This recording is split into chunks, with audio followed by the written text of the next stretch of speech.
परशुराम की यथार्थ गाथा एक ऐसी कहानी जो सिर्फ तलवार और युद्ध की नहीं बल्कि धर्म, न्याय और तपस्या की पराकाष्ठा है।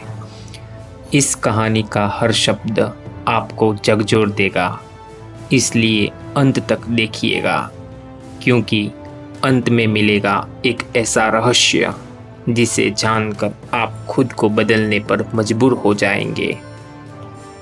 जब धर्म डगमगाने लगे, अन्याय चोटी पर हो और राजा खुद अपने प्रजा का शोषण करने लगे, तब ब्रह्मा, विष्णु और महेश ने एक निर्णय लिया। एक ऐसे अवतार का जन्म होना था जो न सिर्फ वेदों का ज्ञाता हो बल्कि युद्ध कला में भी अपराजेय हो। वह अवतार था परशुराम। सप्त ऋषि जमदग्नि और माता रेणुका के आश्रम में एक दिव्य पुत्र का जन्म हुआ। जिस क्षण बालक ने आंखें खोली, आकाश में गर्जना हुई और वनों में अचानक तेज प्रकाश फैल गया। यह संकेत था कि यह बालक कोई सामान्य मानव नहीं बल्कि विष्णु का छठा अवतार है।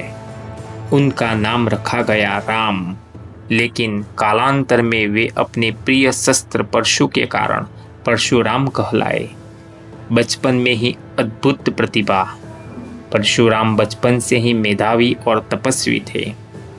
उन्होंने वेदों को कम आयु में ही कंठस्थ कर लिया था, लेकिन जहाँ एक और वे ऋषियों के पास वेद शास्त्र सीखते, वहीं वे महादेव की तपस्या कर दिव्य अस्त्र भी प्राप्त करते।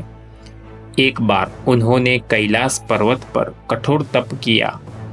प्रसन्न होकर भगवान शिव ने उन्हें परशु दिया।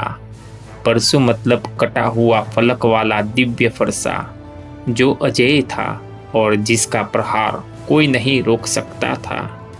शिव ने कहा, हे राम, आज से तुम केवल ब्राह्मण नहीं ब्रह्म क्षत्रिय हो।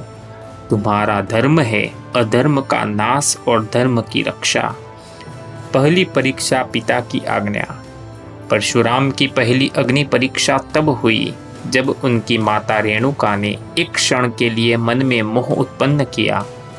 ऋषि जमदग्नि ने यह जानकर परशुराम को आदेश दिया, हे पुत्र, धर्म की रक्षा के लिए तुम्हें अपनी माता को दंड देना होगा।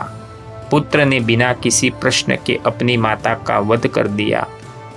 जब ऋषि ने परशुराम की यह अडिग आज्ञा पालन देखा तो उन्होंने प्रसन्न होकर कहा, मांगो पुत्र, जो भी वर चाहो। परशुराम बोले, मुझे मेरी माता को जीवन दान दीजिए और इस पाप का कोई दोष मुझ पर न आए। यह सुनकर ऋषि मुस्कुराए और माता पुनर्जीवित हो गई। यह घटना स्पष्ट करती है कि परशुराम की निष्ठा धर्म के प्रति अडिग थी, चाहे उसका मूल्य कितना भी बड़ा क्यों न हो। सहस्त्र बाहु से संघर्ष धर्म की पहली ज्वाला। उन दिनों पृथ्वी पर सबसे शक्तिशाली राजा था सहस्त्र बाहु अर्जुन। वह हैहय वंश का क्षत्रिय था, जिसे उसकी शक्ति के कारण सहस्त्र भुजाओं वाला कहा जाता था, परंतु शक्ति के साथ उसका अहंकार भी बढ़ गया था। एक दिन वह अपने सेना के साथ ऋषि जमदग्नि के आश्रम में आया। वहां उसे दिव्य कामधेनु गाय दिखी जो हर इच्छा पूरी कर सकती थी। लोभवश उसने वह गाय बलपूर्वक छीन ली। जब परशुराम को यह पता चला तो उनका हृदय क्रोध से जल उठा। उन्होंने अपने परशु को उठाया और अकेले ही सहस्त्र बाहु की विशाल सेना को चुनौती दी। परशुराम का प्रहार इतना तीव्र था कि रणभूमि में सहस्त्र बाहु के रथ, हाथी और अश्व पिघले मोम की तरह कटते चले गए। अंततः सहस्त्र बाहु अर्जुन भी धराशायी हुआ और उसका वध कर दिया गया। जब कोई मनुष्य अन्याय करता है तो उसका दंड विधि देती है, लेकिन जब राजा अन्याय करे और वह भी धर्म के नाम पर, तब विधि को स्वयं अवतार लेना पड़ता है। परशुराम उस विधि के ही अवतार थे। सबसे पहले परशुराम ने सहस्त्र बाहु अर्जुन के पुत्रों को सामना किया।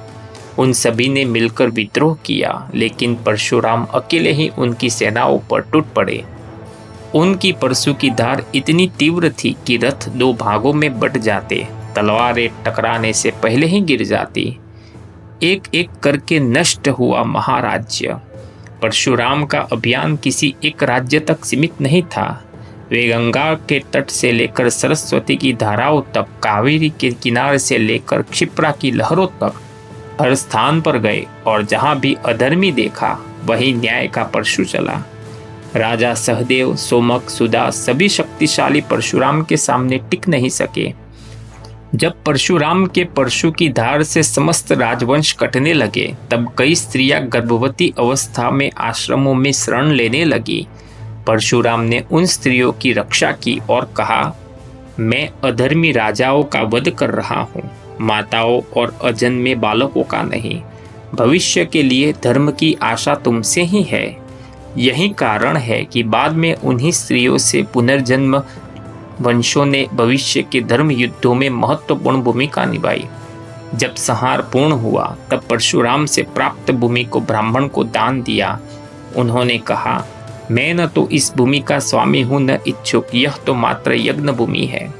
तब उन्होंने पुष्कर में एक विशाल यज्ञ का आयोजन किया, जिसमें उन्होंने सारी भूमि का दान किया और घोषणा की, अब वे तपस्वी जीवन में लौटेंगे। ध्यान देने योग्य बात यह है कि परशुराम के इस संहार में क्रोध था, परंतु वह क्रोध धर्म से बंधा था। फिर भी वे इस हिंसा से पूरी तरह संतुष्ट नहीं थे। उन्होंने कहा, मैंने धर्म के नाम पर रक्त बहाया है, लेकिन अब वह रक्त मेरी साधना का पथ बनेगा। उन्होंने समुद्र तट पर जाकर तप किया और वहीं उन्होंने अपने परशु को भूमि पर रख दिया। कहा जाता है कि जहां परशुराम ने परशु फेंका, वहीं से लेकर समुद्र पीछे हट गया और उस भूमि को परशुराम क्षेत्र कहा गया, जो आज का कोंकण और केरल है। परशुराम की शिक्षा, क्रोध भी तप बन सकता है। परशुराम ने सिद्ध किया कि एक योद्धा का सबसे बड़ा शस्त्र उसका विवेक है। उन्होंने कभी निर्दोष की हत्या नहीं की। जहां धर्म में रहे वहां उन्होंने आशीर्वाद दिया और जहां धर्म से विमुख हुए वहां परशु चला। जब भगवान परशुराम ने अपने कुल के प्रतिशोध को धर्म का यज्ञ बना दिया, तब संसार ने जाना कि शस्त्र वही उठाए जिसका अंतःकरण तप से भरा हो।